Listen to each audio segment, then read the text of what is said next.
കൂടുതൽ വാർത്തകളും വീഡിയോകളും കാണാൻ ഈ ചാനൽ സബ്സ്ക്രൈബ് ചെയ്യുക. കൂടെ ബെൽ ബട്ടൺ അമർത്തുക. നമസ്കാരം. ഏഷ്യാനെറ്റ് ടിവിയുടെ എപ്പിസോഡിലേക്ക് എല്ലാ മാന്യപ്രേക്ഷകർക്കും ഹൃദയം നിറഞ്ഞ സ്വാഗതം. ഇന്നത്തെ നമ്മുടെ വിഷയം എന്ന് വെച്ച് കഴിഞ്ഞാൽ ആഗ്രഹ പൂർത്തീകരണത്തിന് എന്താണ് ഒരു ഉപായം, നമുക്കൊരു ചോദ്യമായിട്ട് നമ്മുടെ ഒരു സബ്സ്ക്രൈബർ ചോദിച്ചിരിക്കുക. അപ്പോൾ ആഗ്രഹം സാധിക്കുക, ഉദ്ദിഷ്ടകാര്യസ്ഥിതി എന്നൊക്കെ പറയാറുണ്ട് അല്ലേ.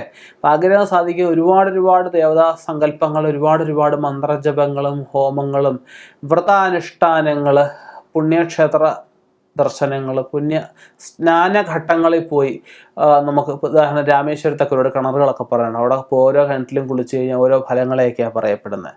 അപ്പം അങ്ങനെ നമുക്ക് ആഗ്രഹപൂർത്തീകരണത്തിന് ഒരുപാട് മാർഗങ്ങൾ നമുക്ക് പറയപ്പെടുന്നുണ്ട്. പക്ഷെ ഇതൊക്കെ വിധിപ്രകാരം നമ്മൾ ചെയ്തെങ്കിലേ കാര്യമുള്ളൂ. തിഥിയോം ശുഭാനുഭവം, നല്ല ദിവസങ്ങൾ നോക്കണം, നല്ല തിഥി നോക്കി വേണം നമ്മൾ ചെയ്യാനായിട്ട്. ആ ചെയ്യുന്ന ശുഭകർമ്മങ്ങൾക്ക് ശുഭഫലം നമുക്ക് പെട്ടെന്ന് ലഭിക്കുകയുള്ളൂ. അശുഭ ദിവസങ്ങളിൽ നമ്മൾ ചെയ്യുന്ന കർമ്മങ്ങൾ എത്ര ശുഭകർമ്മമായാലും അതിൻ്റെ ഫലം നമുക്ക് ലഭിക്കുകയില്ല. അശുഭ സമയങ്ങളിൽ നമ്മൾ ചെയ്യുന്ന കാര്യങ്ങൾക്ക് ശുഭഫലങ്ങൾ ലഭിക്കുകയില്ല. അതൊക്കെ വളരെ പ്രാധാന്യം. അപ്പം അങ്ങനെയുള്ള കാര്യങ്ങൾ നമുക്ക് നക്ഷത്രവും തിഥിയൊക്കെ നോക്കി, പഞ്ചാംഗം എന്നൊക്കെ പറയും, പഞ്ചാംഗമൊക്കെ നോക്കിയിട്ട് നല്ല കാര്യങ്ങൾ ചെയ്യുന്നതാണ് ഏറ്റവും ശ്രേഷ്ഠമായിട്ട്, പ്രാർത്ഥനകൾ ചെയ്യുന്നതാണ് ഏറ്റവും ശ്രേഷ്ഠമായിട്ടൊക്കെ നമ്മുടെ ശാസ്ത്രം പറയപ്പെടുന്നത്. അപ്പം നമുക്ക് ഈ ആഗ്രഹ പൂർത്തീകരണത്തിനുള്ള കാര്യം എന്ന് വെച്ച് കഴിഞ്ഞാൽ തൃഷ്ടിപ്പ് ത്രികാല പൂജ. തൃഷ്ടിപ്പ് ചിലർക്ക് അറിയാം. ഓം ജാതവേദസേ സുനവാമ സോമരാതി ഇങ്ങനെ തുടങ്ങുന്ന മന്ത്രമുണ്ട്. അതായത് പഞ്ചദുർഗാ മന്ത്രം എന്നാണ് പറയുന്നത്. പഞ്ചദുർഗകളിൽ ഏറ്റവും പ്രധാനപ്പെട്ട തൃഷ്ടിപ്പ് ദേവി അല്ലെ, തൃഷ്ടിപ്പ് ആ സങ്കല്പത്തിലുള്ള ആ ദേവിയാണ് നമ്മൾ ഈ ത്രികാല പൂജയായിട്ട്, അതായത് നമുക്ക് ഉഷപൂജ, അതായത് 7 മണി 7:30 8 മണിക്ക് മുമ്പായിട്ട് കഴിക്കുക ആദ്യത്തെ പൂജ. ഉച്ചപൂജ എന്ന് വെച്ചാൽ 10:30 11 മണി, ഒരു അങ്ങേറ്റം 12 മണിക്ക് മുമ്പായിട്ട് ഉച്ചപൂജയായിട്ട് നമ്മൾ കഴിക്കും. വൈകിട്ടത്തെ പൂജ സന്ധ്യ കഴിയുമ്പോൾ തുടങ്ങി ഒരു 9 മണി 10 മണിക്ക് മുമ്പായിട്ട് കഴിയും. അങ്ങനെയുള്ള ത്രികാല തൃഷ്ടിപ്പ് പൂജ എന്ന് പറഞ്ഞ പൂജയുണ്ട്. രാവിലെ ചെയ്യുന്ന പൂജകൾ പൊതുവേ നമുക്ക് കിഴക്കോട്ടും, വൈകിട്ട് ചെയ്യുന്ന പൂജകൾ പടിഞ്ഞാട്ടുമാണെങ്കിൽ പോലും നമുക്ക് ഈ ത്രികാല പൂജയിൽ നമുക്ക് ഒറ്റ പത്മത്തിലാണ്, ഒരു അഷ്ടദള പത്മം വരച്ച് ആ അഷ്ടദള പത്മത്തിലാണ് നമുക്ക് കിഴക്ക് ദർശനമായിരുന്നാണ് ഈ 3 നേരവും കർമ്മങ്ങൾ ചെയ്യുക എന്നുള്ളതിൻ്റെ പ്രധാനം. ഇതിലെ പുഷ്പങ്ങളെന്ന് വെച്ച് കഴിഞ്ഞാൽ തെറ്റിപ്പൂവ്, തുളസിപ്പൂവ്, അതുപോലെ കടും ചുവപ്പ് നിറത്തിലുള്ള റോസാപ്പൂവ്, അരളിപ്പൂവ്, ഇവയൊക്കെയാണ്. മറ്റ് പുഷ്പങ്ങൾ ഇതിന് ഉപയോഗിക്കാറില്ല.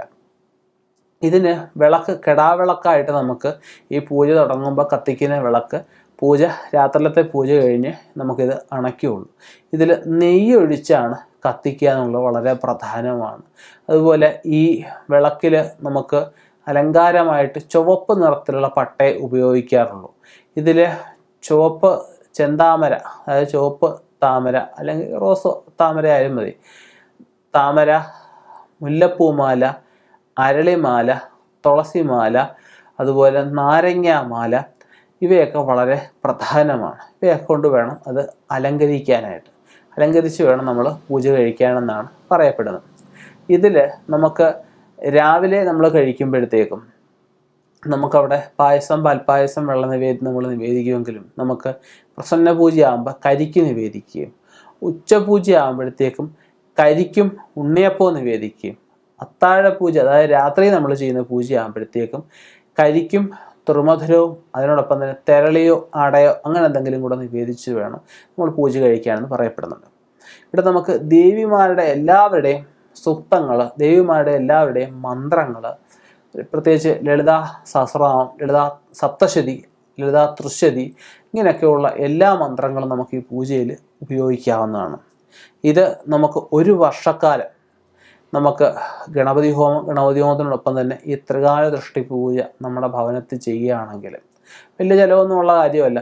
ഇത് ചെയ്യുകയാണെങ്കിൽ നമുക്ക് തീർച്ചയായിട്ടും നമുക്കിത് 2 മാസം 3 മാസം ആകുമ്പോഴേ നമ്മുടെ ആഗ്രഹങ്ങൾ നമ്മുടെ അനുഭവത്തിലേക്ക് വരുന്ന കാണാം. ശുഭഫലങ്ങൾ നമ്മുടെ അനുഭവത്തിലേക്ക്, നമ്മുടെ ജീവിതത്തിലേക്ക്, നമ്മുടെ കുടുംബത്തിലേക്ക്, കുടുംബാംഗങ്ങളിലേക്ക് വരുന്ന കാണാം.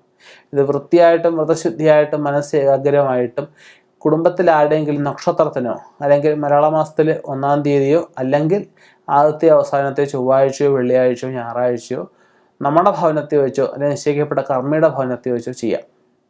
ഇത് വളരെ പ്രധാനപ്പെട്ടൊരു പൂജാവിധാനമാണ്. വളരെ വൃത്തിയായിട്ട് ചെയ്യേണ്ടതിന് പൂജാവിധാനമാണ്. കർമ്മങ്ങളിൽ കുറവുകളോ പിഴവുകളോ ഒന്നും കൂടാതെ ചെയ്യേണ്ടതിന് വിധാനമാണ്. വളരെ ശക്തിയേറിയൊരു ദേവതാ സ്വരൂപമാണ് തൃഷ്ടിപ്പ ദേവി, അല്ലെ തൃഷ്ടിപ്പ ഭഗവതി എന്നൊക്കെ പറഞ്ഞു കഴിഞ്ഞാൽ. ആ ഭഗവതിയുടെ പൂജയെ നമ്മൾ അത്രത്തോളം പ്രാധാന്യം കൊടുത്ത് വേണം നമ്മൾ ചെയ്യാനായിട്ട്.